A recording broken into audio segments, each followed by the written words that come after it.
یہ حضرت مریم جو ایک عورت ہیں اور ایسی پاک دامن عورت ہیں کہ جن کو اللہ رب العالمین نے ان کے نکاح شادی سے پہلے ان کو بیٹا عطا فرمایا. حضرت عیسیٰ ان کے بطن سے پیدا کیا, ان کو کسی مرد نے چھوا بھی نہیں تھا, لیکن اس عورت کو بھی اللہ رب العالمین حکم دے رہا ہے, آئے مریم اپنے رب کی فرما برداری کر, اس کی اطاعت کر, وسجودی اور سجدہ کر, ورکعی مع الراکعین اور رکوع کرنے والوں کے ساتھ رکوع کر. حضرت موسیٰ علیہ السلام کو کہا جا رہا ہے, اے موسیٰ سنو, اننی انا اللہ, میں ہی اللہ ہوں, لا الہ الا انا, میرے علاوہ کوئی معبود نہیں. موسیٰ کو اللہ رب العالمین کیا کہہ رہا ہے؟ موسیٰ سنو, میں ہی اللہ ہوں, لا الہ الا انا, میرے علاوہ کوئی معبود نہیں. فاعبدنی واقم الصلاۃ لذکری, اے موسیٰ بس میری ہی عبادت کرو, فاعبدنی میری ہی عبادت کرو, واقم الصلاۃ لذکری اور میرے یاد کے لیے نماز قائم کرو. یہ موسیٰ علیہ السلام کو حکم دیا جا رہا ہے. ابھی ہم قرآن سے ثبوت دے رہے ہیں اور اس کے بعد میں ہندو دھرم کے اوپر آئیں گے کہ دیکھیے کرشن جی بھی نماز پڑھنے کا حکم دے رہے ہیں. وَأَقِمِ الصَّلَاةَ لِذِكْرِي اور میری یاد کے لیے تم نماز قائم کرو. یہ موسیٰ علیہ السلام پر بھی اللہ رب العالمین نے نماز فرض کی.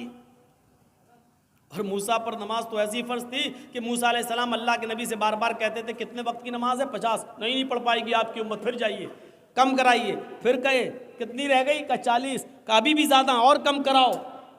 کتنی رہ گئی؟ 30. یہ بھی زیادہ, پھر جاؤ. اب کتنی رہ گئی؟ 20. یہ بھی زیادہ, پھر جاؤ. پھر گئے کتنی رہ گئی؟ 10. یہ بھی زیادہ ہیں. اے موسیٰ کیا 10 تو ٹھیک ہے, نہیں پھر جاؤ. پھر گئے کتنی رہ گئی؟ کہ 5. کب؟ پھر جاؤ. میری امت 2 وقت کی نماز نہیں پڑھ پائی, آپ کی امت 5 وقت کی کیسے پڑھے گی؟ اللہ کے نبی فرماتے اب نہیں جاؤں گا. کیوں؟ کہ اب مجھے بار بار اپنے رب کے پاس جاتے ہوئے شرم آتی, کتنی کم کراؤں؟ 50 سے 5 رہ گئیں, 10 گنا اللہ نے کم کر دی, پھر جاؤں تو کیا بالکل ختم کروا دوں؟ نہیں, اب نہیں جاؤں گا. 5 وقت کی فرض ہو گئی. تو موسیٰ علیہ السلام پر بھی نماز فرض تھی. حضرت ابراہیم علیہ السلام کے اوپر بھی یہ نماز فرض تھی. جب حضرت ہاجرہ کو اور ان کے پیٹ سے پیدا ہونے والے بچے اسماعیل کو جب حضرت ابراہیم علیہ السلام نے بیاب و گیاہ وادی پہ چھوڑ دیا, غیر ذی زرع آبادی میں چھوڑ دیا, ایک بیابان جنگل میں میدان منا میں چھوڑ دیا, اور جب چلے گئے دور گئے تو فرمایا ربنا انی اسکنت من ذریتی بواد غیر ذی زرع عند بیتک المحرم لیقیموا الصلاۃ. اے ہمارے رب, اے ہمارے پروردگار, ہم نے اپنی ذریت کو, ہم نے اپنی اولاد کو, ہم نے اپنے بیوی اور بچے کو ایک ایسی بیابان جنگل میں چھوڑ دیا ہے جہاں ان کا کوئی پرسان حال نہیں ہے, جہاں ان کا کوئی دیکھ ریکھ کرنے والا نہیں ہے سوائے تیرے. اے اللہ, میں نے ان کو غیر آباد, غیر مانوس جگہ پر ہم نے ان کو چھوڑ دیا ہے.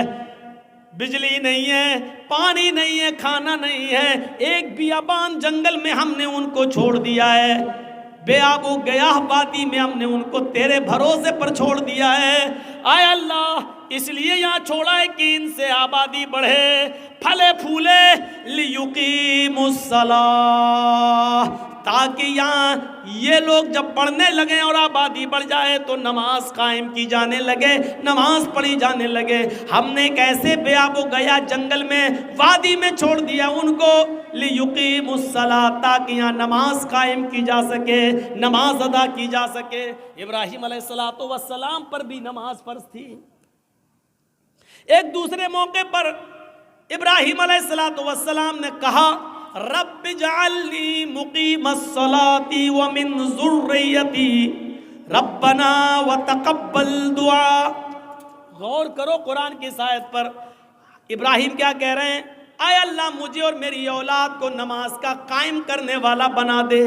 رب اجعلنی مقیم الصلاۃ ومن ذریتی، اے اللہ مجھے اور میری ذریت کو، میرے بیوی بچوں کو، میری اولاد کو مقیم الصلاۃ، نماز کا قائم کرنے والا، نماز کا پڑھنے والا بنا دے، نماز کا پڑھنے والا بنا دے.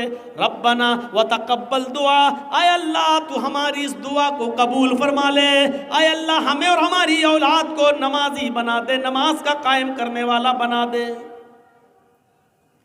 اس سے پتہ چلتا ہے کہ نماز ہر نبی پر فرض تھی. جب مریم کے پیٹ سے عیسیٰ آئے تو لوگوں میں ہنگامہ ہو گیا. مریم نے بچہ پیدا کیا، ارے اس کی تو شادی نہیں ہوئی ہے، پھر بچہ کیسے پیدا ہو گیا؟ خرافاتی لوگ گھیر لیے، مریم بتاؤ یہ بچہ کہاں سے آیا؟ تم تو محراب میں نماز پڑھتی ہو، عبادت میں مصروف رہتی ہو اور اتنی نیک بنتی ہو، اور پھر شادی سے پہلے بچہ، یعنی سب کو دکھاتی ہو، ڈھڈورا پیٹتی ہو، اور حالت یہ ہے کہ تم نے ایک ناجائز بچے کو جنم دے دیا. شادی سے پہلے یہ بچہ کہاں سے آیا؟ پہلے تو مریم خاموش رہی، جب لوگوں کے تانے وہ سن نہ سکی. بڑے بڑے کمنٹ، بڑے بڑے گندے کمنٹ بھی آتے ہیں نا، کیچڑ اچھالا جاتا ہے نا، اور یہ تو سامنے دکھ رہا ہے کہ مریم کی شادی نہیں ہوئی ہے، پھر بچہ کہاں سے؟ جب مریم اس کمنٹ کو سن نہیں سکی اور لوگوں کے باتیں اور تانے جب برداشت نہ کر سکی تو اشارہ کر دیا اس بچے سے پوچھ لو. مجھ سے کیا پوچھتے ہو، اس سے پوچھ لو کہ تیرا باپ کون ہے، وہ خود ہی بتا دے گا. جاؤ جاؤ. جب مریم نے اس بچے کی طرف اشارہ کیا، قرآن کیا کہتا ہے؟ جب لوگوں سے کہا اس بچے کی طرف جاؤ تو لوگوں نے کہا کیف نکلم من کان فی المہد صبیا. اے مریم تو مجھے اس کے پاس بھیج رہی ہے جو پالنے میں جھول رہا ہے، جو گہوارے میں کھیل رہا ہے، جو ایک چھوٹا سا بچہ ہے، وہ کیا بولے گا؟ کیف نکلم، ہم کیسے اس سے بات چیت کریں جو گہوارے میں پڑا ہوا ہے، جو پالنے کے اندر پلا ہوا ہے، جو جھول رہا ہے، جو کھیل رہا ہے، حالانکہ وہ ابھی چھوٹا سا دودھ پیتا بچہ ہے. وہ ہم سے کیسے بات کرے گا؟ ہم اس سے کیسے گفتگو کریں؟ وہ ہمیں کیا جواب دے گا؟ جواب تو تمہیں دینا ہے. تم بتاؤ کہ یہ بچہ کہاں سے آیا. کیف نکلم من کان، کیف نکلم من کان فی المہد صبیا. اے مریم اس بچے کے پاس کیا بھیجتی ہے؟ وہ تو پالنے میں جھول رہا ہے، وہ تو چھوٹا سا بچہ ہے، وہ ہماری بات کا کیا جواب دے گا؟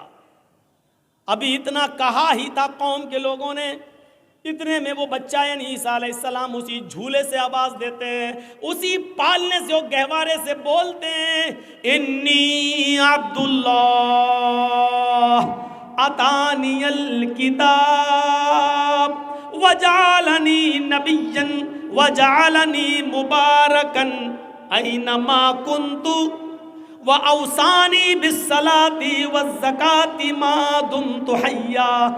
عیسیٰ علیہ السلام جو ابھی دودھ پیتے ہیں اپنی ماں کا، وہ بچہ جواب دے رہا، دودھ پیتا بچہ عیسیٰ، وہ جواب دے رہا ہے آئے میری قوم کے لوگوں، آئے میری ماں پر کیچڑ اچھالنے والوں، انی عبد اللہ، میں اللہ کا بندہ ہوں، میرا باپ نہیں ہے، یہ میری ماں ہے، میں اللہ کا بندہ ہوں. وہ عطانی الکتاب، اللہ نے مجھے کتاب عطا فرمائی ہے، یعنی انجیل دی. آگے بڑے ہو کر جب نبی بنیں گے تو دے گا. عطانی الکتاب، اللہ نے مجھے کتاب عطا فرمائی. وجعلنی نبیا، اور اللہ نے مجھے نبی بنایا ہے.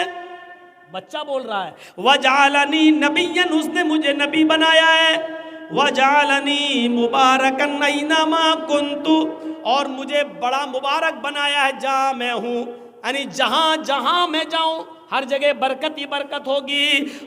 وجعلنی مبارکا اینما کنت، میں جہاں جہاں ہوں وہاں اللہ نے برکتوں کے دروازے کھول دیے. اور اس کے بعد جو جملے کہے وہ سنیے، وَأَوْصَانِي بِالصَّلَاةِ وَالزَّكَاةِ مَا دُمْتُ حَيًّا، اور اس اللہ نے مجھے حکم دیا کہ جب تک میں زندہ رہوں نماز قائم کرتا رہوں اور زکوٰۃ ادا کرتا رہوں، اوصانی بالصلاۃ والزکوٰۃ ما دمت حیا، مجھے نماز کا اور زکوٰۃ کا حکم دیا جب تک میں زندہ رہوں۔ زندگی جس نے دی اس نے زندگی کے گزارنے کے اصول بتائے ہیں۔ یہ نماز زکریا بھی پڑھا کرتے تھے، یہ نماز مریم بھی پڑھا کرتی تھی، یہ نماز موسیٰ بھی پڑھا کرتے تھے، یہ نماز ابراہیم بھی پڑھا کرتے تھے، یہ نماز عیسیٰ علیہ السلام بھی پڑھا کرتے تھے، اور جتنے بھی نبی اس دنیا میں آئے ہر نبی کے اوپر یہ نماز فرض تھی۔ اسی لیے شریمد بھاگوت گیتا کا 6واں ادھیائے اٹھاؤ اور اس کا 10واں منتر پڑھو، یوگی اجیت ستتماتمانم رہاسیستی تھا ایکاکی اچتاتما نراشیر پرگرہ۔ جب تم ایشور کی پوجا کرنے کے لیے کھڑے ہو، ہے ارجن، کرشن جی کہہ رہے ہیں، ہے ارجن، جب تم ایشور کی اللہ کی عبادت پوجا کرنے کے لیے کھڑے ہو تو پورے شریر کی ایکسرسائز، پورے شریر کا یوگ ہو جائے، کھڑے بھی ہو جاؤ، جھک بھی جاؤ، سجدہ بھی کر لو، ایک آکی ایک اللہ کے سامنے کھڑے ہو جانا، ستتماتمانم بالکل سیدھے، یچتاتما اور اپنی آتما کو، اپنے دل کو ایک اللہ کی طرف ہی لگانا، ادھر ادھر مت دیکھنا، ہردیا نما، سینے پر ہاتھ رکھ لینا اور سر کو نیچے جھکا لینا، نما سر جھکا لینا یعنی سجدے کی جگہ پر۔ یہ کیا ہے؟ اور پورے شریر کی ایکسرسائز، ایک آکی، جو کچھ بھی مانگنا ایک اللہ سے مانگنا، نراشیر اور سب سے نراش ہو جانا، اوپر والے سے نراش مت ہونا۔ یہ پوری کی پوری نماز۔ پنچم سمیا کرتویہ، اور ایسا 5 وقت کرنا۔ مرگ چرم، ہرن کی کھال بچھا لینا، اگر پاک زمین پوتر دھرتی نہ ملے، پوتر دھرتی نہ ملے یعنی زمین پاک نہ ہو تو مرگ مانی ہرن اور چرم مانی چمڑا، ہرن کا چمڑا یعنی ہرن کی کھال بچھا کر اس پر نماز پڑھ لینا، یعنی حلال جانوروں کا چمڑا ہندو دھرم کے اندر بھی حلال ہے، اس پر بھی نماز پڑھی جا سکتی ہے، اور یہ چیز ہندو دھرم کی کتاب اور شریمد بھاگوت گیتا کہہ رہی ہے، جو ہر ہندو کے گھر میں ملے گی، گیتا کہہ رہی ہے۔ نماز پڑھنے کا ثبوت ہندو دھرم کی کتابوں میں بھی ہے۔ زندگی گزارنے دینے والے نے زندگی گزارنے کے اصول بتائے ہیں، کتاب میں آج موجود ہیں، اور سب سے بڑا عقیدہ کہ اس زندگی کو گزارنے کے بعد پھر ایک دن ہمیں اور آپ کو مرنا بھی ہے، اس لیے موت کو بھی کامیاب بنانا، مرنے کے بعد کا تصور ہمارے اور آپ کے دل میں رہے گا تبھی ہم یہ کام کریں گے۔ اگر یہ ہوگا بھر جائیں گے، مٹی میں مل جائیں گے، بعد میں کچھ نہیں ہونا، تو کوئی آدمی نماز نہیں پڑھے گا، کوئی آدمی اچھے کام نہیں کرے گا۔ کیوں کرنے لگا؟ جب مر کر مٹی میں ملنا ہے تو ہم اچھے کام کیوں کریں گے؟